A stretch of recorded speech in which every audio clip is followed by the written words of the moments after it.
Keynes, welcome, sir. It's a pleasure. The pleasure's all mine. Your agenda. That won't be necessary. I am the agenda. Tell them I've arrived. And then tell them I've arrived. And your name is? Hayek? F.A. Hayek. With an H.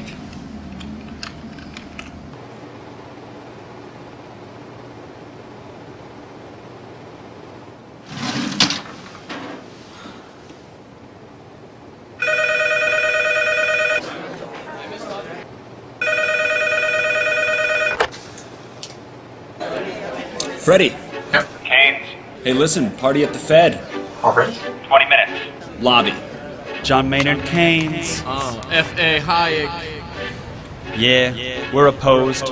We oppose each other philosophically. In the same studio. We've been going back and forth for a century. I want to steer markets. I want them set free. There's a boom and bust cycle and good reason to fear it. Play low interest rates.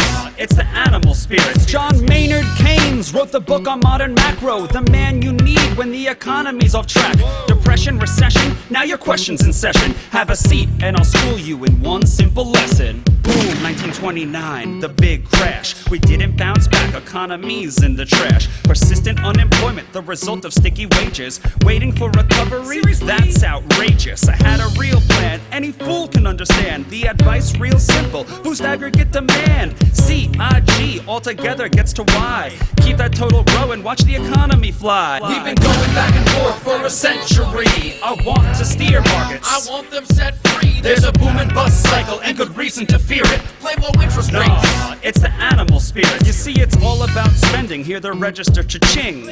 Circular flow, the dough is everything. So if that flow is getting low, doesn't matter the reason. We need more government spending. Now it's stimulus season, so forget about saving. Get it straight out of your head. Like I said, in the long run, we're all dead. Savings is destruction, that's the paradox of thrift. Don't keep money in your pocket or that growth will never lift. Because business is driven by the animal spirits, the bull and the bear. And there's reasons to fear its effects on capital investment, income, and growth. That's why the state should fill the gap with stimulus, both the monetary and the fiscal. They're equally correct. Public works, digging ditches, war has the same effect. Even a broken window helps the glass man have some wealth. The multiplier driving higher the economy's health. And if the central bank's interest rate policy tanks, a liquidity trap, that new money stuck in the banks. Deficits could be the cure you've been looking for. Let the spending soar now that you know the score.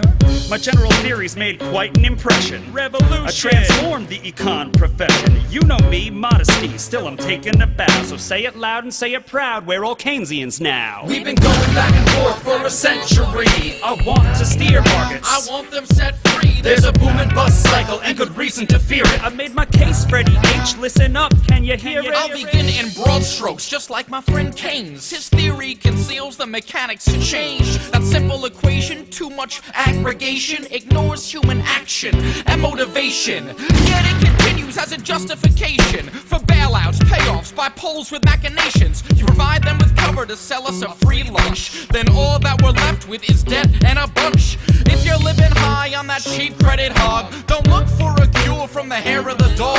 Real savings come first if you want to invest. The market coordinates time with interest. Your focus on spending is pushing on thread. In the long run, my friend, it's your theory that's dead. So sorry there, buddy, if that sounds like invective. Prepare to get schooled in my Austrian perspective. We've been going back and forth for a century. I want to steer markets. I want them set free. There's a boom and bust cycle and good reason to fear it. Play low interest rates.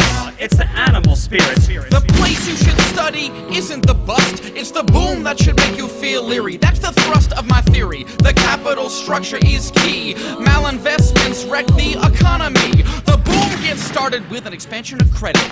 The Fed sets rates low. Are you starting to get it? That new money is confused for real loanable funds, but it's just inflation that's driving the ones who invest in new projects like housing construction. The boom plants the seeds for its future destruction. The savings aren't real, consumption's up too, and the grasping for resources reveals there's too few. So the boom turns to bust as the interest rates rise. With the cost of production, price signals relies. The boom was a binge, that's a matter of fact. Now it's devalued capital that makes up the slack.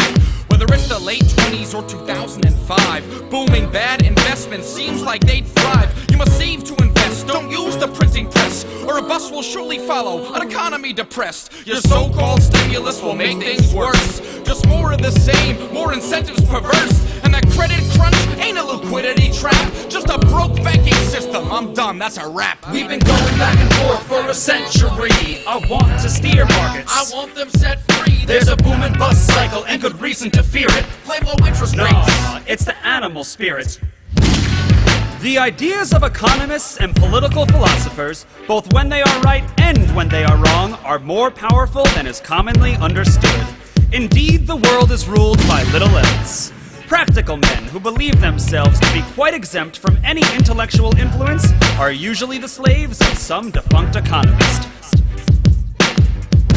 The curious task of economics is to demonstrate to men how little they really know about what they imagine they can design. They've been going back and forth for a century.